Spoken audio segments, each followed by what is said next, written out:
दोस्तों, अगर आपके एग्जाम में इतना बड़ा फ्रैक्शन दे दे और आपसे कहे इसका आप एलसीएम निकालिए, तो आप इसका एलसीएम कैसे निकालेंगे? अगर आपसे कह दे इसका आप एचसीएफ निकालिए, तो कैसे निकालेंगे आप? अगर आपसे कह दे इसका आप एलसीएम निकालिए, तो कैसे निकालेंगे आप? अगर आपसे कह दे इसका एचसीएफ निकालिए, तो कैसे निकालेंगे आप? तो आइए आज हम लोग इस वीडियो में इसके कॉन्सेप्ट के बारे में जानते हैं। तो स्वागत है आप सभी का अपने चैनल मैथ लाइव क्लासेस में। तो आइए देखिए एलसीएम और एचसीएम फ्रैक्शन के क्या कंसेप्ट होते हैं, क्योंकि कंसेप्ट इज पावर। ठीक है, यानी कि एलसीएम जब फ्रैक्शन का एलसीएम निकालना होगा तो आपको फार्मूला लगाना होगा अंश का एलसीएम अपान हर का एचसीएफ, यानी कि numerators of LCM upon denominators of HCF. ठीक है, अगर आपसे एचसीएफ कह दे तो क्या लगाएंगे फार्मूला अंश का एचसीएफ अपान हर का एलसीएम। ठीक है, यानी numerators of LCM upon denominators of HCF. दोस्तों अब देखिए याद कैसे होगा, मैं आपको याद करवा दे रहा हूँ मात्र 1 सेकंड में। आप देखिएगा, समझिएगा। देखिए जब आपसे एलसीएम पूछेगा तो जो पूछेगा उसे ऊपर, जो नहीं कहेगा उसे नीचे, यानी कि एलसीएम कहा तो अंश का एलसीएम अपान हर का एचसीएफ। ठीक है, यानी कि numerators of LCM upon denominators of HCF, यानी जो कहेगा उसे ऊपर, जो नहीं कहेगा उसे नीचे। ठीक है, आइए अब देखिए कैसे होगा। एचसीएफ कहेगा तो कैसे याद करेंगे फार्मूला आप एचसीएफ का? देखिए अंश का एचसीएफ, यानी एचसीएफ पूछा है तो एचसीएफ को आप ऊपर लिखिए, यानी अंश का एचसीएफ अपान हर का एलसीएम। ठीक है, यानी कि numerators of LCM upon denominators of HCF. तो आइए अब हम लोग इसी फार्मूले पर क्वेश्चन को सॉल्व करते हैं। तो देखिए हमारा क्वेश्चन क्या है, 4/5, 8/15, 12/25। ठीक है, यानी 4/5, 8/15, 12/24। ठीक है, अब इसी फ्रैक्शन यानी इसी भिन्न का हमें एलसीएम ज्ञात करना है। तो कैसे ज्ञात करेंगे आप? दोस्तों अभी मैंने आपको क्या फार्मूला इसका यानी महासूत्र, जो इसका महासूत्र है मैंने आपको बता दिया है, आप उसको ध्यान में रखिएगा। एलसीएम निकालना है हमें, तो एलसीएम निकालने के लिए क्या फार्मूला था? एलसीएम के लिए क्या फार्मूला था भाई? अंश का एलसीएम अपान हर का एचसीएफ, यानी जो पूछेगा उससे ऊपर, जो नहीं पूछेगा उसे नीचे। तो देखिए हमसे एलसीएम पूछा है ना, यानी ऊपर वाले संख्या का आप एलसीएम निकालिए। क्या निकालेंगे? ऊपर वाले संख्या का आप एलसीएम। तो देखिए 4, 8, 12 का एलसीएम क्या होगा? तो देखिए 4, 8, 12। तो देखिए इसमें जो बड़ी संख्या है उसको आप लेंगे, यानी बड़ी संख्या में देखिए क्या इन सभी भाग चला जा रहा है। 4 का तो चला जा रहा है भाग 12 में, 8 का नहीं जा रहा है, 12 का चला जा रहा है। इसका मतलब 8 का तो नहीं जा रहा है, इसका मतलब आपका एलसीएम 12 नहीं होगा। तो क्या होगा? आप उस बड़ी संख्या का ऐसा टेबल पढ़िए कि इन सभी संख्याओं को उसमें भाग चला जाए, यानी 12 दुना के 24, यानी 24 ऐसी संख्या है जिसमें 4 और 8 और 12 का भी तीनों का भाग चला जाएगा। ठीक है, अपान क्या होगा नीचे? हर का एचसीएफ, यानी 5, 15, 25 का एचसीएफ क्या होगा? जो छोटा होता है उसी को हम ले लेते हैं, यानी हमारा एलसीएम निकल गया। ठीक है जी, हाँ यही होगा। अब देखिए एचसीएफ के लिए क्या फार्मूला था? जो पूछेगा उससे ऊपर, यानी एचसीएफ, यानी ऊपर का एचसीएफ निकालिए। ठीक है, यानी अंश का एचसीएफ, यही ना होगा अपान हर का एलसीएम। देखिए अंश का एचसीएफ क्या होगा? देखिए 4, 8, 12 का एचसीएफ क्या होगा? 4 होगा, यानी इन संख्याओं से जो छोटी संख्या है वही आपका एचसीएफ हो गया। अब देखिए 5, 15, 25 का एलसीएम क्या होगा? देखिए 5, 15, 25, तो क्या होगा? 25 में 5 का भाग चला जा रहा है, लेकिन 15 का तो नहीं जा रहा है ना। 25 का आप ऐसा टेबल पढ़िए कि इन सभी का भाग चला जाए, यानी 25 से 75। ठीक है, हाँ जी निकल गया आपका एचसीएफ। ठीक है, आइए अगला देख लेते हैं। तो बताइए ऐसे निकालने के लिए क्या होगा? अब आप स्वयं बताइए, हमें उम्मीद है कि आपको आ रहा होगा। ठीक है, देखिए 2, 4, 18 है। ठीक है, उसको आपको क्या निकालना है? इसका एलसीएम निकालना है। तो इसका एलसीएम क्या होगा बताइए?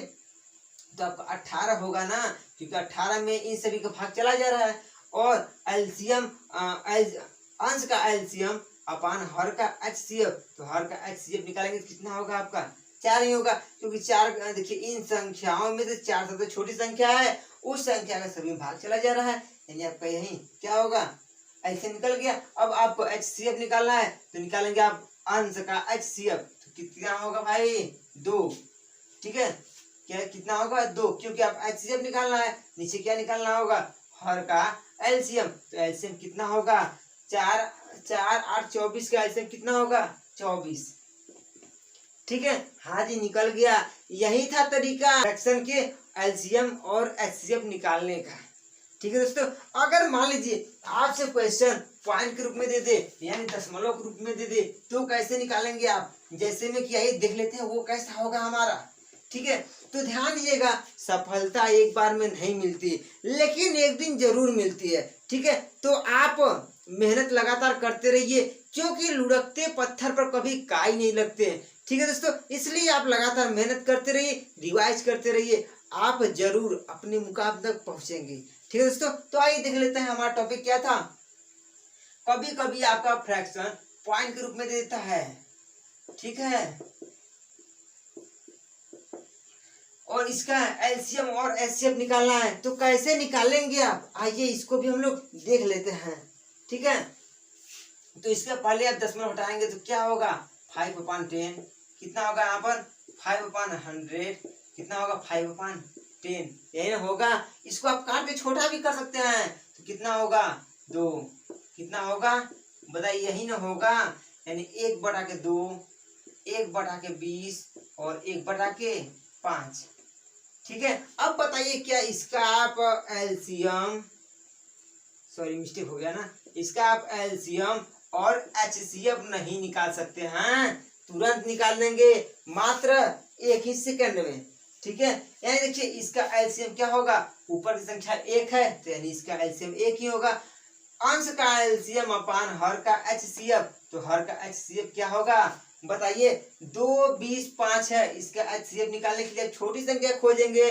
देखिए छोटी संख्या से क्या इन सभी में भाग चला जा रहा है, नहीं, तो अब छोटी संख्या का फैक्टर करिए, छोटी संख्या का फैक्टर कीजिए तो क्या होगा 2 गुणे 1, यानी 2 का भाग सब में चला नहीं जा रहा है लेकिन 1 का भाग सब में चला जाएगा, यानी कि क्या होगा अपान 1, यानी 1/1, यानी 1/1 बराबर कितना आएगा इसका एलसीएम 1, ठीक है जी। अब आइए देखते हैं इसका एचसीएफ, एचसीएफ क्या होगा, तो एचसीएफ निकालने के लिए ऊपर 1 ही आएगा, ठीक है, अपान हर का एलसीएम, तो हर का एलसीएम कितना आएगा बताइए 20 आएगा ना, यानी बड़ी संख्या लेंगे, देखिए इस बड़ी संख्या में इसका भी भाग चला जा रहा है, इसका भी, यानी आपका यही होगा, ठीक है।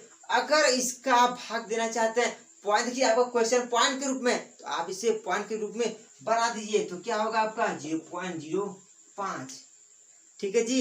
हाँ यही तरीका है, आप लोग इस नोट को ध्यान में रखिएगा क्योंकि कभी कभी इस पे क्वेश्चन दे देता है। तो देखिए नोट क्या है, किसी संख्या का एलसीएम अपने एचसीएफ से विभाजित हो जाता है, क्या नोट है आपका पुनः सुनिए, किसी संख्या का एलसीएम अपने एचसीएफ से विभाजित हो जाता है। आइए एग्जाम्पल ग्रुप में देख लेते हैं। देखिए मान लीजिए आपको 4 और 6 है, इसका एलसीएम क्या होगा बताइए, देखिए जो बड़ी संख्या है, बड़ी संख्या में 4 को तो भाग जा नहीं रहा है, उसका ऐसा टेबल पढ़िए कि इसमें भाग चला जाए तो क्या होगा एलसीएम 6 गुना 12, 12 में 4 के भाग चला जाए 6 का 12 एलसीएम होगा, ठीक है। इसका एचसीएफ क्या होगा, छोटी संख्या का फैक्टर कीजिए कितना होगा 2 गुणे 2, यानी इसका एचसीएफ क्या होगा 2।